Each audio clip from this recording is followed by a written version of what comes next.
नमस्कार दोस्तों, मैं doctor Ankit Maheshwari from premier gastro liver clinic Hussainganj Lucknow. दोस्तों, आज हम बात करेंगे एनल फिशर के बारे में। आजकल की भागदौड़ वाली ज़िंदगी में एनल फिशर एक कॉमन प्रॉब्लम हो चुकी है, क्योंकि सेडेंट्री लाइफस्टाइल है, कॉन्स्टिपेशन की प्रॉब्लम रहती है।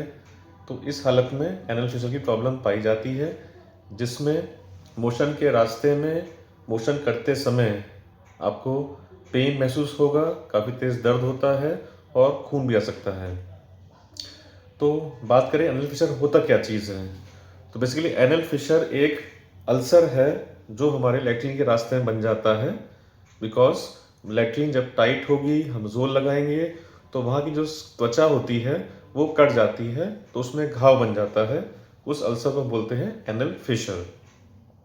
बात करें इनके कारणों की, सबसे अहम कारण होता है लैट्रिन का टाइट यानी कर्रा होना, हार्ड स्टूल्स होना।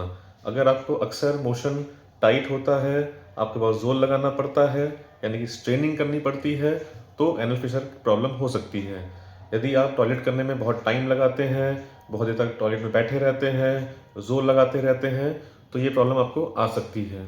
इसके अलावा यदि आपकी दिनचर्या में बैठने वाला काम है, सारा दिन आप बैठ के ही काम करते रहते हैं, चलना फिरना बहुत कम होता है, तो भी इस तरह की प्रॉब्लम ज़्यादातर पाई जाती है एनल फिशर की। तो दोस्तों, इसमें अगर आपको लैट्रिन के रास्ते में यदि करते समय बहुत तेज़ दर्द होता है या खून भी आता है अगर, तो ऐसे में डॉक्टर द्वारा उसका परीक्षण किया जाता है। और परीक्षण के मुताबिक से ये फिशर दो तरह का हो सकता है। एक होता है अक्यूट और एक होता है क्रॉनिक। अक्यूट जो कि फ्रेश होता है, ताज़ा ताज़ा होता है। इसमें फ्रेश कट जैसा दिखाई देता है एग्जामिनेशन में, जो कि अंडर लोकल एनेस्थीसिया किया जाता है।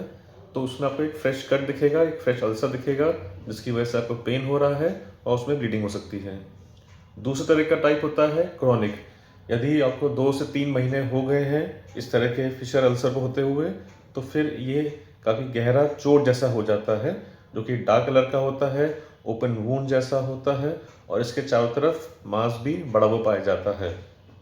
तो वो बाय अपीयरेंस पता चलता है कि ये अक्यूट है या क्रॉनिक है।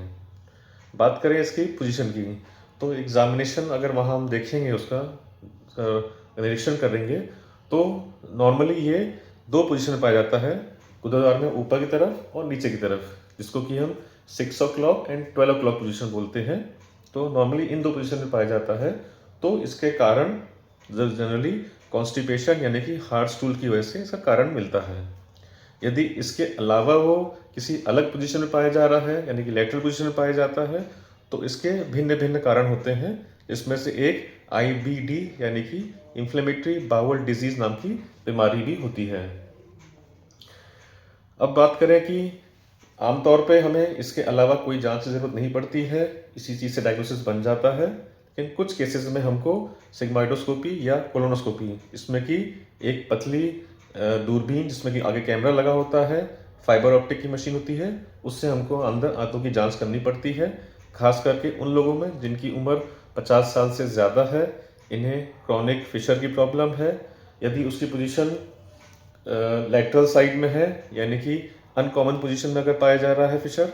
इसके अलावा यदि साथ में स्ट्रिक्चर यानी कि आंत में रुकावट की पाई गई है या कोई गांठ का लक्षण आया है किसी जांच में, तो फिर हमें ऐसे में ये दूरबीन वाली जांच, जिसे आंतों की जांच होती है, जिसे हम कोलोनोस्कोपी कहते हैं, इसे करने की आवश्यकता पड़ती है। तो दोस्तों, इस तरह से तो हम इसको डायग्नोस कर सकते हैं, कारण को समझ सकते हैं।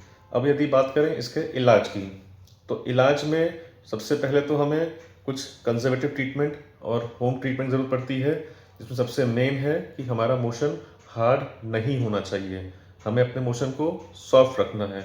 उसके लिए आपका फाइबर का इंटेक है वो अच्छी मात्रा में होना चाहिए।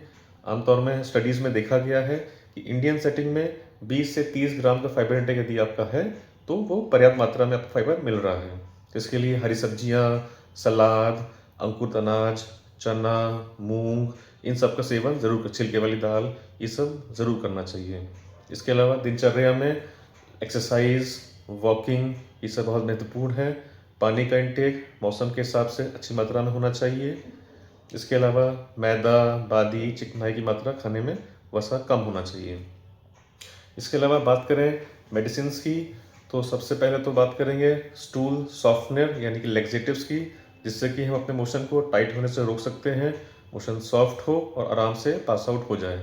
इसमें कि हम स्टूल सॉफ्टनर में यूज़ कर सकते हैं कायम चूर्ण है, इसबगोल है, और इसके अलावा जैसे लैक्टोलोज है, जो कि ओवर द काउंटर मेडिसिन हमें मिल सकती हैं। उससे मोशन हमारा रिलैक्स हो जाएगा, लूज हो जाएगा, तो धीरे धीरे हमें हीलिंग में मदद मिलेगा, फिशर की हीलिंग में मदद मिलेगी। इसके अलावा कुछ टॉपिकल ऑइंटमेंट्स और क्रीम्स होती हैं जिसको लगा के हम इसको ठीक किया जा सकता है, इस कंडीशन को। इसमें सर्वप्रथम है जैसे लोकल एनेस्थेटिक क्रीम्स, जिसमें कि हम ज़ैलोकेन का यूज़ करते हैं, उससे कि आपका दर्द कम हो जाता है, हीलिंग में मदद मिलती है। इसके अलावा एंटी-जी क्रीम्स हैं, नाइट्रोग्लिसरीन क्रीम्स, जो वहाँ का स्फिंक्टर होता है उसको रिलैक्स करके हीलिंग में मदद करता है, फिशर के हीलिंग में, और दर्द कम हो जाता है, इससे उसका इलाज संभव है। इसके अलावा कुछ निफिडिपिन और डिल्टियाजिन की क्रीम है। यदि पहले की क्रीम से अगर आराम नहीं होता है तो ऐसे में इन सब क्रीम का यूज़ की ज़रूरत पड़ सकती है, जो कि स्फिंक्टर को रिलैक्स करके हीलिंग मदद करती है और पेन को कम करने में मदद करती है। दोस्तों, ये तो हो गए कुछ कॉमन दवाइयों के बारे में जिससे कि हम इसको ठीक कर सकते हैं। पर यदि आपका फिशर क्रॉनिक हो चुका है, रिफ्रैक्टरी है, वो किसी भी ट्रीटमेंट से ठीक नहीं हो रहा है और इसमें बहुत ज़्यादा तेज़ दर्द होता है, किसी ट्रीटमेंट से आराम नहीं मिल रहा है, तो फिर ऐसे में हमारे पास अंततः इसका सर्जरी एकमात्र विकल्प रह जाता है, जिसमें कि सर्जिकली हम लैटरल इंटरनल स्फिंक्टरोटमी करके इस फिशर से निजात पा सकते हैं। तो दोस्तों, आज के वीडियो में हमने बात की एनल फिशर के बारे में। यदि आपको ये वीडियो पसंद आया हो तो हमारे चैनल को सब्सक्राइब करें, लाइक करें और अपने दोस्तों और रिश्तेदारों के साथ इसे शेयर करें। नमस्कार, धन्यवाद।